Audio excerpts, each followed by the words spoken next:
I'm Jillian Harris, 32, and I thought I knew my family. That night at my mom's birthday party in a Mexican restaurant in Salem, Oregon, everything shattered. I'd planned it all, booked the best table, hung streamers, invited their closest friends to make her day special. The laughter was loud, the tacos were perfect, and I was smiling, thinking we were finally close again. Then my dad stood up, glass in hand, and dropped a bomb. "We're taking back the house you're living in," he said, voice cold. "It's ours. You've got 48 hours to pack." My stomach dropped. The room spun. I stared at him, waiting for a joke that never came. "What?" I managed, my voice sharp. He shrugged, casual as ever. "We'll talk after the cake." My mom just looked away, silent. I didn't wait for the candles. I grabbed my purse, walked out, my heels clicking on the tile, heart pounding with questions. Was the house really theirs? I'd poured everything into it. New floors, furniture, my life. How could they demand it back? Something felt wrong, like a secret buried deep. I wasn't just hurt, I was furious. They thought I'd roll over, but they didn't know me. Not anymore. What I uncovered next wasn't just betrayal. It was a lie so big it tore our family apart. And I fought back harder than they ever expected. If family secrets hit hard, subscribe now to see how I turned their lies against them and took back my life. That night, I paced my living room, questioning everything. The house I'd called home for years, had I been wrong about it all along? I'd sunk thousands into this place, believing it was temporary, that I was just staying here until Dad and Mom sorted out their lives. New hardwood floors, a custom kitchen island, curtains I'd picked out myself, every corner screamed my effort. But Dad's words at the party, his cold demand to take back the house, gnawed at me. I wasn't about to let them push me out without a fight. I started with the house itself. Room by room, I checked every detail. The dining table I'd bought last spring, the bookshelf I'd refinished, the paint I'd chosen for the walls. Each one a piece of me. If this was their house, why had I been the one pouring money into it? Doubt crept in, sharp and heavy. I climbed the stairs to the attic, where old boxes gathered dust. Maybe there was something, anything, to explain what was going on. In a corner, buried under holiday decorations, I found a metal lockbox. My hands shook as I pried it open. Inside were papers, utility bills, mortgage statements, all in my name, Jillian Harris. But one document caught my eye, a yellowed envelope labeled Property Records. My heart raced. I pulled out a title deed dated years back, from before I'd moved in. The names weren't Dad's or Mom's. They were my grandparents'. And there, in faded ink, was a note to Jillian upon our passing. My breath caught. Was this real? Had they lied to me? I grabbed my phone, dialing a locksmith before I could second-guess myself. "I need new locks on every door," I told him, voice steady. "Can you come first thing tomorrow?" He agreed, promising to be there by 8. I hung up, feeling a spark of control. If Dad and Mom thought they could just walk in, they were wrong. This house wasn't theirs to claim, not yet, not until I knew the truth. Next, I needed answers. I scrolled through my contacts, landing on a lawyer I'd met at a networking event last year. Her name was Ellen Sharp, and no nonsense. I sent her a text, urgent. "Need to verify property ownership. Can we talk tomorrow?" Her reply came fast. "Call me at 9. I set a reminder, my mind racing. If this house was mine, why had Dad acted like it was his? What else were they hiding back in the attic? I sifted through more papers. Tax records, all in my name. A letter from a bank addressed to me, mentioning a paid-off mortgage. My head spun. I'd been paying utilities, taxes, everything, thinking I was helping them out. But these documents told a different story. One page mentioned a trust, something about inheritance for Jillian Harris. I didn't understand it all, but it was enough to make me question every word Dad had ever said about this place. The clock read 2 a.m. I sat on the attic floor, papers scattered around me. My whole life in this house felt like a lie. I'd trusted them, believed their story about letting me stay here out of kindness. But that note from my grandparents, it changed everything. I wasn't just a guest in their house. This was mine, or at least it might be. I needed Ellen to confirm it to tell me what these papers meant. Before bed, I double-checked the windows, the back door, every entry point. I wasn't taking chances. If Dad showed up with a key, he'd find himself locked out. My phone buzzed a text from Mom. I ignored it, not ready to hear her excuses. I climbed into bed, clutching the envelope from the attic. Sleep didn't come easy. My mind churned with questions. Why had they lied? What were they planning? I didn't know yet, but I was done being their pawn. Tomorrow, I'd start fighting back. The next morning, my lawyer had unsettling news. Ellen's voice crackled through the phone, calm but urgent. Jillian, I ran a credit check like you asked. Your dad opened a loan in your name, $3,000 taken last year. My heart sank. I gripped the phone, pacing the kitchen. What do you mean in my name? I asked, voice tight. She explained Dad had used my social security number, my address, everything. A small business loan tied to my credit without my consent. I felt sick.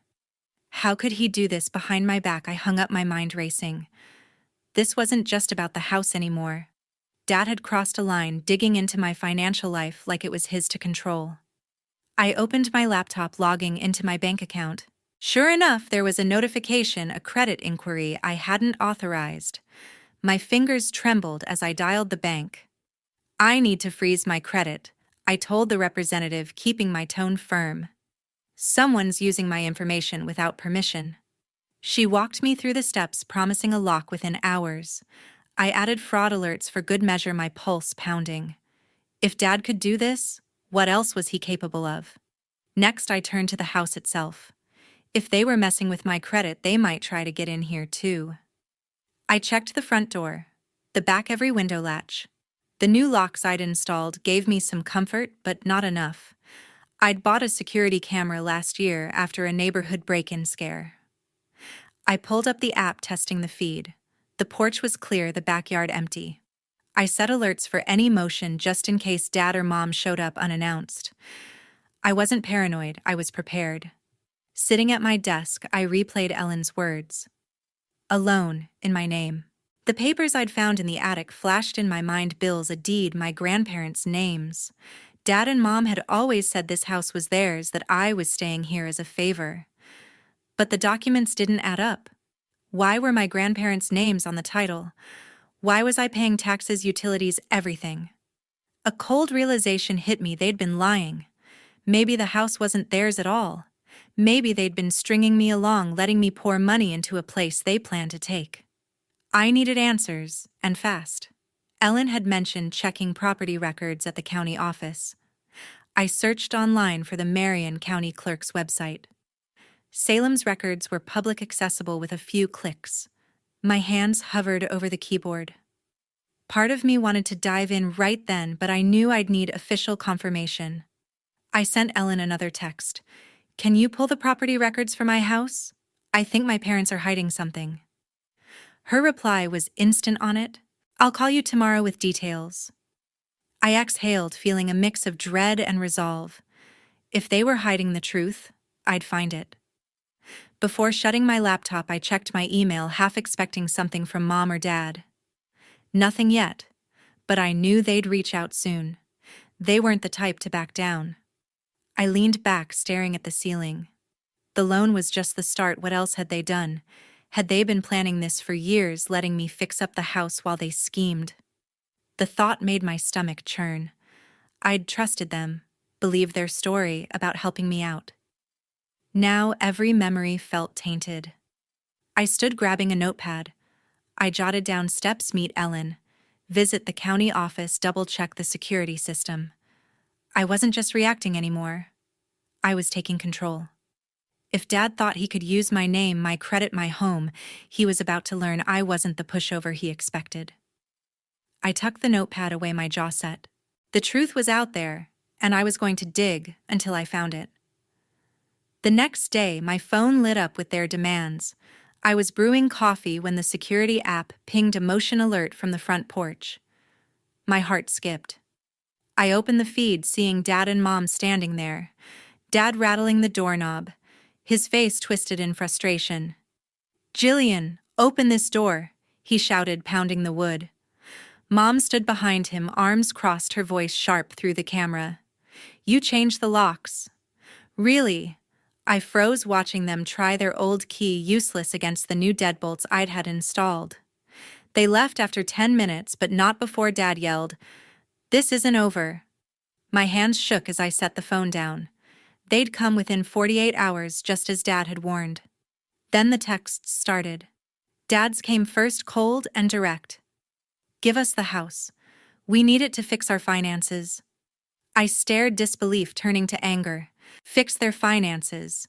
They'd sold their rental home to bankroll my sister's failed business, and now they wanted my home. Mom's email followed, her words dripping with guilt. "We're struggling, honey. Hand over the house so we can start over." My fingers tightened around my mug. They weren't asking, they were demanding, as if I owed them for their bad choices. My phone buzzed again, this time with an X notification. My sister had posted publicly, "Jillian Harris cares more about her house than her own family. She's selfish, tearing us apart." My stomach churned as I read it. She'd tagged me, letting all of Salem friends, neighbors, strangers see her lies. Comments flooded in. "Shame on you, Jillian," from a former coworker. "How could you do this to your parents," from a neighbor. Each word stung, a public attack meant to break me. I wanted to fire back, to tell the world they were the ones scheming, but I held back. She wanted a fight, I wouldn't give her one. That afternoon, the doorbell rang. It was Renee, my friend since high school, holding 2 takeout coffees. "I saw your sister's post," she said, stepping inside, her voice soft. "It's rough, but maybe you could talk to them. They're in a tough spot." She handed me a coffee, her eyes searching mine. "Family's worth fighting for, right?"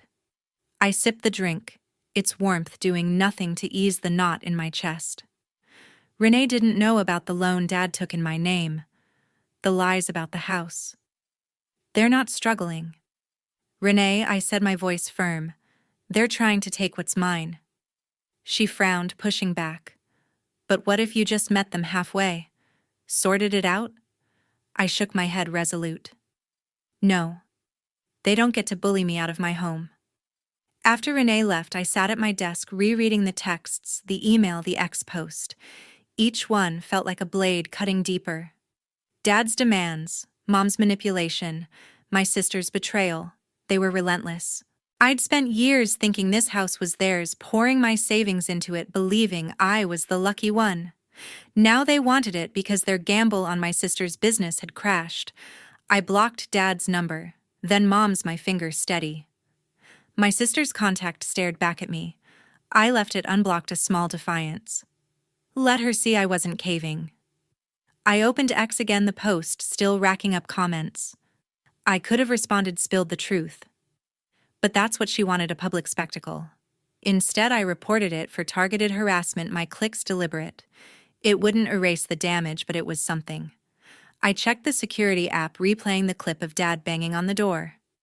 No new alerts, but I wasn't relaxing. I added "call locksmith" for extra deadbolt to my to-do list, my pen pressing hard into the paper. Alone on the couch, the weight of their attacks settled in. They weren't just fighting for money, they were trying to break my spirit. Dad's shouting, Mom's emails, my sister's lies. They thought they could guilt me into surrender. But I wasn't that Jillian anymore. I'd seen their deception, felt their betrayal. I stuck a note on my fridge. Stand firm. It was my promise to myself. They could push all they wanted, I wasn't giving up. A week later, Aunt Marjorie called from Portland. Her voice, warm but heavy, came through the phone. "Jillian, we need to talk about the house," she said. I gripped the receiver, my pulse quickening. Aunt Marjorie rarely called. Her falling out with Barbara years ago had kept her at a distance. "What about it?" I asked, bracing myself. She took a breath, then dropped the bombshell. "That house isn't Charles and Barbara's. It's yours. Your grandparents left it to you in their will."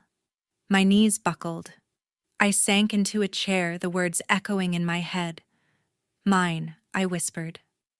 Marjorie explained, her tone steady but laced with regret. Before my grandparents passed, they'd told her their plan. The house in Salem was meant for me, Jillian Harris, their only granddaughter to inherit outright. They'd written it in their will clear as day. But Charles and Barbara had kept it secret, telling me I was just staying there, that it was their property. My hands shook as I processed it. All those years fixing up the floors, paying taxes, believing I was a guest, they'd lied to me. Why didn't you say anything? I asked, my voice sharp. Marjorie sighed. I tried years ago, but Barbara shut me out. She said it was their business, not mine. I didn't push your mom, and I haven't spoken since our fight over the family trust. Her words stung, but they made sense. Barbara's coldness, Charles's demands, even Brooke's attacks, it all clicked. They'd built a web of lies to keep me in the dark, to use the house for their own plans. I pressed Marjorie for details. The will's filed with the county, she said. Your grandparents named you as the sole heir. Charles and Barbara were supposed to transfer the title to you when you turned 25, but they didn't. I only found out they were claiming it when Brooke called me last week begging for money. My blood boiled. Brooke had dragged Marjorie into this too. I thanked her, promising to call back, and hung up, my mind racing. The papers I'd found in the attic, the deed, the note with my name, suddenly made sense. They weren't just clues, they were proof. I dialed Ellen, my lawyer, immediately.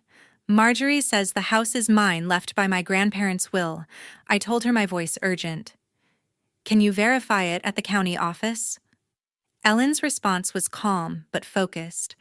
I'll pull the records today. Meet me at the Marion County Clerk's office tomorrow morning. I agreed, setting my phone down with a sense of purpose. If Marjorie was right, Charles and Barbara had no claim. They'd manipulated me, used my trust, and now they were desperate to cash out. The next morning, I drove to the county office, my hands tight on the wheel. Ellen was waiting outside, a folder in hand. I found the will, she said, leading me inside. We sat at a clerk's desk, flipping through documents. There it was, my grandparents' will, dated a decade ago, naming me as the heir to the house on Oak Street. My name, Jillian Harris, was typed in bold. I stared, my throat tight. Charles and Barbara had never mentioned it, not once. They'd let me pour thousands into repairs taxes, all while planning to sell it out from under me. Ellen pointed to a clause. They were executors of the estate, she said. They had a duty to inform you, but they didn't. This could be fraud. Fraud. The word hit like a punch. I thought of Charles's loan in my name, Barbara's emails, Brooke's lies on X. It wasn't just greed, it was calculated. I nodded, my resolve hardening. What's next? I asked. Ellen jotted notes. We file a claim to enforce the will. I'll draft it today, but we need the original deed to confirm. I remembered the attic papers, promising to bring them tomorrow.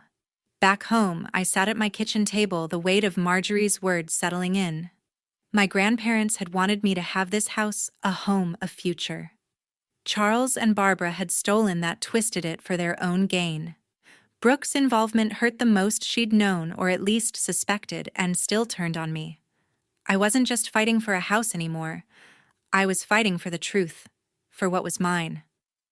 I pulled out a notebook, writing one word: justice. This wasn't over, not by a long shot. 2 months later, a notice from the county hit me hard. The envelope, stamped with the Marion County Clerk's seal, sat heavy in my hands. I tore it open, scanning the words, title amendment filed by Charles Harris. My stomach dropped. Charles had forged documents, slipping his name onto the deed of my house, the same house my grandparents had left to me. The audacity burned through me. I'd spent years trusting him, pouring my savings into this place, only to find he'd tried to steal it right under my nose. I called Ellen, my lawyer, my voice shaking with rage. Charles altered the deed, I said, reading her the notice. Can we stop this? Ellen was calm but firm. We have the will from your grandparents naming you, Jillian Harris, as the sole heir. That's our weapon. She told me to meet her at her office with the attic papers, the deed. The note. Everything. I grabbed the lockbox, my hand steady despite the anger coursing through me. We'd built a case, and now it was time to fight back. At Ellen's office, we laid out the evidence. The will pulled from the county records clearly stated my grandparents' wishes the house on Oak Street was mine. The original deed matched with no mention of Charles or Barbara. But a new filing dated weeks ago showed Charles's name added claiming co-ownership. "This is fraud," Ellen said, her pen circling the forged document. "We'll file an emergency motion to block it." I nodded, my jaw tight. We submitted the will, the original deed, and my tax records proof I'd been maintaining the house. The clerk accepted them, promising a review within days. Ellen dug deeper, uncovering more. An investigator she'd hired traced Charles and Barbara's finances. They'd sold their rental property 2 years back, sinking the proceeds over $100,000 into Brooke's startup, a boutique clothing line. It had tanked within months, leaving them desperate. "That's why they're after your house," Ellen said, sliding a report across her desk. "They're broke, and they think selling your property will bail them out." I stared at the numbers, my anger mixing with pity. They'd gambled on Brooke's dream and lost. But that didn't justify stealing from me. The final straw was the loan Charles had taken in my name. That $3,000 debt uncovered months ago wasn't a one-off. Ellen found 2 more unauthorized accounts tied to my Social Security number totaling $10,000. My head spun. Charles and Barbara hadn't just hidden the will, they'd used my identity to fund their schemes. I leaned forward, my voice cold. "I want to sue them. For everything." Ellen nodded, pulling out a legal pad. "We'll file for fraud, identity theft, and breach of fiduciary duty. They were executors of your grandparents' estate. They had no right to manipulate you. We drafted the lawsuit that afternoon. The complaint listed it all: the concealed will, the forged deed, the unauthorized loans. I signed my name, Jillian Harris, with a steady hand, each stroke a declaration of war." Ellen filed it with the county court, her efficiency a lifeline. "This will freeze any sale of the house," she said. "They can't touch it until the judge rules." I exhaled relief, mixing with dread. This was real now, a legal battle against my own family. Back home, I sat at my kitchen table, the county notice still in front of me. The security cameras hummed, a reminder of the locks I'd changed, the steps I'd taken to protect what was mine. Charles and Barbara's desperation made sense now: Brooke's failed business, their empty bank accounts. But their betrayal cut deeper than ever. They'd lied, manipulated, and forged documents, all to take what my grandparents had left me. Brooke's role stung too. She'd known about their plans, maybe even pushed them. I opened my laptop, checking for updates from Ellen. An email confirmed the motion was filed with a hearing set for next month. I closed the screen, my resolve hardening. This wasn't just about a house anymore. It was about justice, about reclaiming what was mine. The court date came in early spring. I sat in the Marion County courtroom, my hands clasped tightly as the judge read the verdict. Charles and Barbara were found guilty of fraud, concealing my grandparents' will, forging the deed, and misusing my identity for loans.